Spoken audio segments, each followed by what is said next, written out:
It's going. Okay, GTO and motor sharing. We have now entered into the last 4 lessons. These are going to be including coding, CADing, perfecting a robot, and motor sharing. These are the most complex.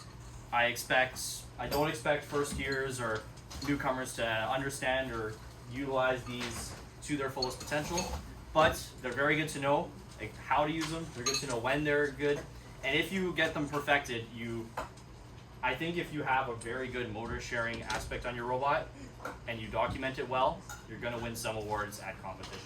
So this is good to know. It's very, very, very cool, and some of my favorite parts of building robots. So first off, motor sharing, what it is when one motor powers 2 subsystems, either always or only sometimes. What it is when a system of motors powers one thing and another thing at the same time. This was very useful in the past because we were at times limited to 8 motors on a robot, and with only 8 motors and you wanting to do a lot of things and you want to put a lot of power on your drivetrain, having one motor power 2 different systems was essential to having those subsystems. Nowadays, it's more so for the strength, because now we have 5.5 watt motors. If we have something like a very small claw actuation, we don't need to put 11 watts to it. We can just put the 5.5 watt on it, and then we can split the power into 2 different subsystems that way. But if we want 22 watts of power on both system A and system B, but we only have 22 watts of power, a motor sharing technique is going to be what we have to do to get that to happen. Okay, first off, plan. This is the most important part to building a good motor sharing technique. This is an example of one of my robots last year.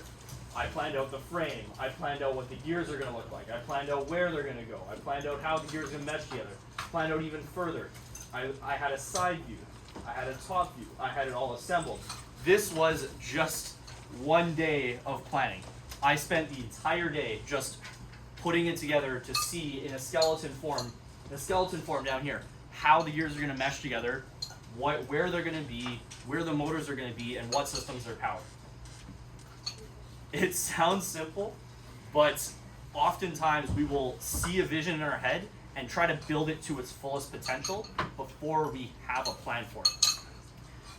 Earlier this year, I was a method of building that I chose to do was I had 2 identical towers I needed to build with gears like this. What we did was we built a skeleton on one side, we built the frame on one side, we built the skeleton on the other, and then we built it how we wanted to back on the first side, and then we perfected it again. And then we went back and we built the right side again. This was in order to build things in increments and not try to jump to perfection on the first step. So we found out what didn't work. We needed a different spacer here. We needed a different mounting point here. And we changed it up 4 times, building one side at a time. In this instance, you can see this appears to be a CAD model, and you have all the gear. Maybe not. Maybe just a weird camera. But we have the gears here, and you can see this will shift to change gears. So by CADing it on computers to kind of visualize what you need to go where is very, very important. Things you need to plan for motor sharing are, what systems do I want to power? Do I want to power a lift and an intake, indexer and a shooter, an indexer and an intake, roller system for a wheel and an intake? All of these things require planning. So I will move on. The simplest form of motor sharing is direct attachment. Direct attachment is when one motor is powering both intake, and you can see this roller wheel up here is both powered through this sprocket, which will power the intake here and the wheel at the same time. When I spin the intake inwards, the roller spins outwards. When I spin the roller outwards, the intake spins inwards. They're always attached. You cannot detach them. This is obviously the simplest form because there's nothing to detach or attach. There's nothing to ratchet to only spin one way. So this is good when the 2 systems are completely independent from another, and you're able to get by the friction of attaching so many things to one motor or one set of motors. Now, on to one of my favorites is the power takeoff. So as you see in these bottom pictures, what it is this gear here is shifting from the left to the right. When it shifts to the left, it's powering down here, which is the drivetrain, and when it shifts to the right, it powers up here, which is another roller. Over here is an example from this year where I have this gear that's pushed to the left, which powers the lift, and shifts to the right, which then powers the shooting mechanism. This is done through a piston, and like I said, here's a planning stage. I just put the bearing blocks in, but I don't have a piston yet attached. I don't have the bevel gears. You see the bevel gears where they cut a little bit. And I'm just trying to see how it all works. This one I have the piston all hooked up, the piston that grabs around the gear. There's many ways to do this. Sometimes there's one piston that pushes on both sides because you want to do it twice. Sometimes there's two pistons that need to push on one side. This is really useful when you need to power two systems completely independently. Right here, I needed to power the lift, but I didn't want to power the lift when I was powering the shooter mechanism, and I didn't want to shoot when I was powering the lift.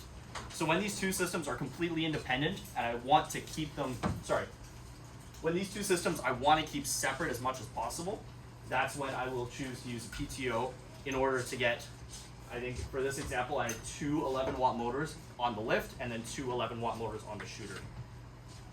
I'll move on to a different example, or... This is a reminder to all students, sports banquet tickets are on sale right now. You will not be able to get any more sports banquet tickets after lunch today. Thank you. All right, so this is an example I wanted to show you of bevel gears. Whenever you have two gears that are shifting between each other and meshing and demeshing and meshing again, you need to have a sort of cut to the wheel. You can see here, and you can see here how there's a little cut to it. It's not perfectly straight down. This will allow it to shift into it without damaging the gears. Oftentimes, when the gears aren't cut, they will just hit each other like this, and they won't mesh, which causes problems with your transmission, causes problems with your piston, sometimes breaks the whole frame. So when you're doing it, when this gear shifts up, you can see there's a bevel, and this comes down. Another thing you want to consider, or at least something that has worked really well in the past, is when the gear shifts, there is a moment in between where it's powering neither subsystem. So this gear right here is always powered from the back, and it powers up or down, but it's attached to the left, and then there's kind of a neutral gear, and then it shifts to the right. What this does is if you shift it while it's spinning, it doesn't power both systems at once and then break itself. You can see over here, this gear will either power this one or that one, but there's just enough space in the middle for it to power neither, which is important for a smooth change. So here's a short video example of a PTO that is working. I have it on the desk. You see this gear will pop out and pop in. It'll power the top gear and then power the bottom. I'll play it one more time.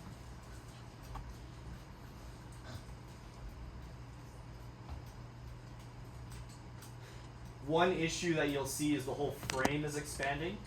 I fixed this by adding rubber links to the piston, and the rubber links would bend a little bit, or I would say even use them as shocks just a little bit so it wouldn't bend the whole frame. This is, I kind of showed the examples of it and why it's best, but this is an example of one piston that's pushing both sides, and I'll pause it real quick. Oops.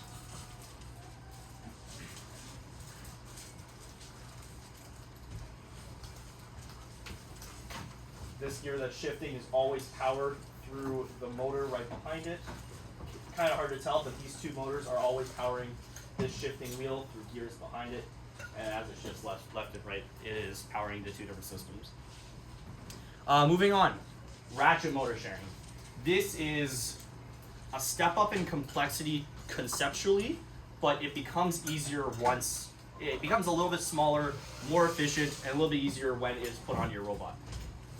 So the advantage of ratchet sharing, kind of just said, it's a little bit smaller and easier to do, very low in profile. You can see the ratchet is right there, very small, but it doesn't always separate the two systems. So what I mean by that is the biggest example of a ratchet motor sharing mechanism is a catapult.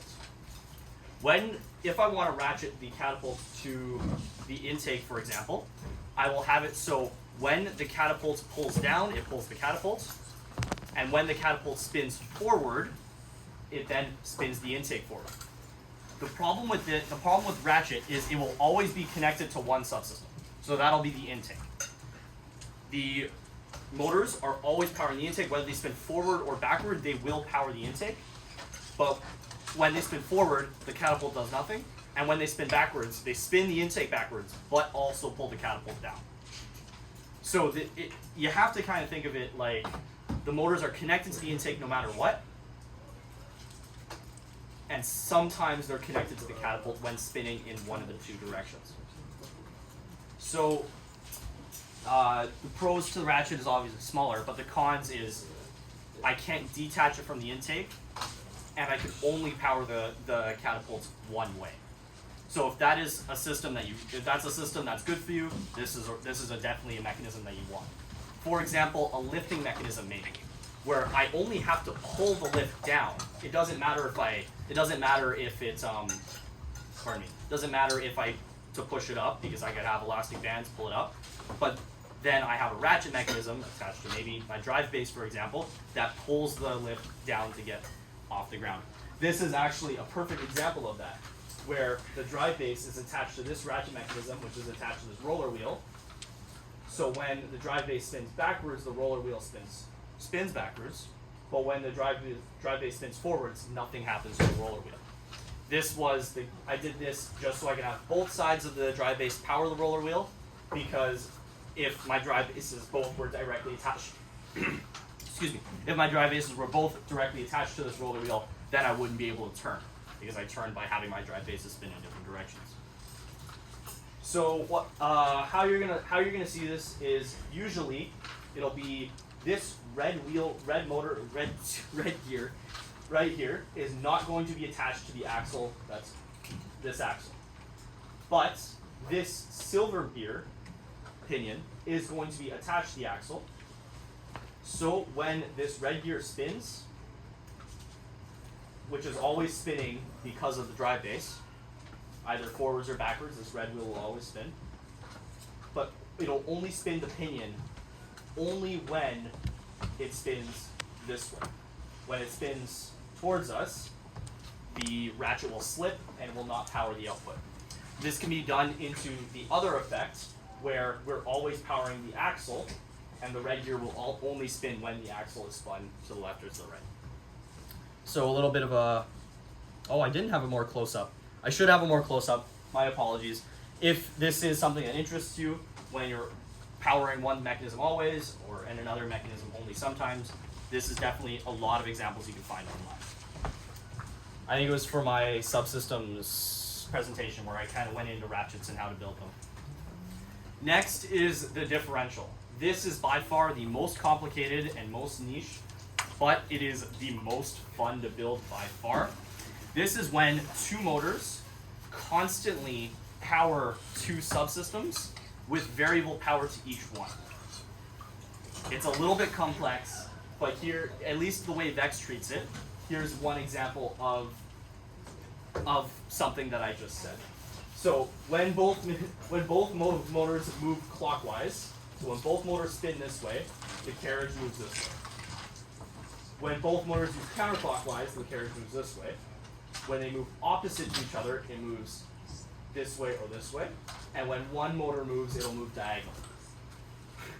What this means is you have now two different movements, which is up, down, left, and right, with two different motors, when they're both powering, what's wrong?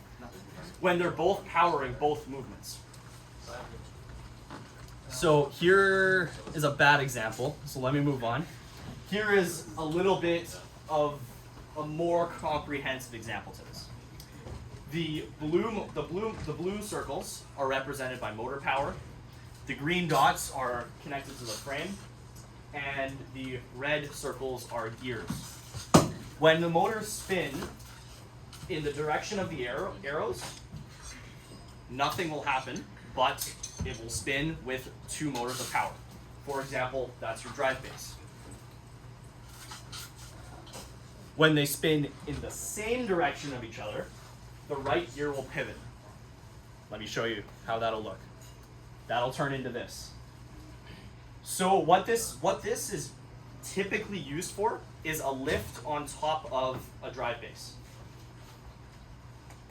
So right here, they're spinning together. Oh, right here, they're spinning together. Nothing's moving. The gears are turning. You're powering with 2 motors of power, and then they spin against each other, and now they pivot like this. So now you can either have a lift come out, a claw close maybe. But what I'm trying to say is you have 2 motors of power that are lifting the arm up, and at any point you also have 2 motors of power that are spinning the gears on the spot. So instead of having 2 motors of power that do either or, you have 2 motors of power that do both at all times. It is a very difficult concept to understand, and I've attached a short video that I found online which kind of shows it really well, way better than I could. So you can see right here, the wheels are going to spin, nothing's happening. The gears are spinning on the spot. This could be to power an intake, a drive base, maybe some sort of maybe a roller mechanism. And then at this point, we attach a piece of frame to it, and we spin the gears with each other, and we can spin the motors against each other, which will then move the frame. This is something you're gonna have to plan out very well. You're gonna have to budget some space for. You're definitely gonna be budgeting motors for this, but it is a very, very, very cool system to build. This is the one that I was showing you, where you have a set of gears in the front and you have a set of gears on the inside, and then when you spin the motors with each other, they will spin these back gears, and when you spin them against each other, they will spin themselves. Oops. That means you could either attach a piece of frame to the inside. So if you had pieces of frame going this way, for example, make a piece of frame right here that attached to the motor, which you have to attach the motor on. Those 2 pieces of frame can move outwards to each other, as well as staying in one spot and spinning on the spot for a drive base, for example. I know it sounds like something stupid to ask, but are there any questions about differentials? I'm sure everyone's mind is pretty... My mind is blown. Yeah. Wait, Over here. the last example. Sure, I'll go the back. motor was moving with the gear. How will that be on a real bug? Because you have to have a motor attached, right? So these are your 2 motors. Yeah. So here's the example that I can give you. In Tower Takeover, you wanted to have a tray bot that was like this, but you also wanted a system that pushed your tray upwards to drop the cubes and then come back down. So here's my example. This is your drive base. You're gonna have to just imagine that it's going it's parallel to this motor in the back. Then you have a piece that comes out of this motor which attaches to your tray. So when I spin the drive base, which will be these gears here, when I spin the drive base forward or backward, the tray stays at the position it's in. But when I spin the motors against each other, when I spin these 2 motors against each other, the frame has now come outwards to push the tray up and then come back down. So that is kind of the use that you're going to get out of it. So I think an easier way to kind of visualize it is this situation right here. This is almost, I can call the simplest form of differential, where you'll have one piece of frame that goes this way, and you'll have one piece of frame that goes this way, and they're going to pivot off of this point right here. So this motor isn't quite in a system with this motor, but you have one piece of frame this way and one piece of frame this way. So they can either spin together and both power this bottom part, where they're always spinning together, or you can spin them against each other, like this, and then now your frame pivots from something like this to upwards. So what I'm saying is this wheel right here will always spin with 2 motors of power, but at the same time you can have an arm that pivots open and closed with 2 motors of power, So you can do two different things with two motors, but have those two motors power both of those things always.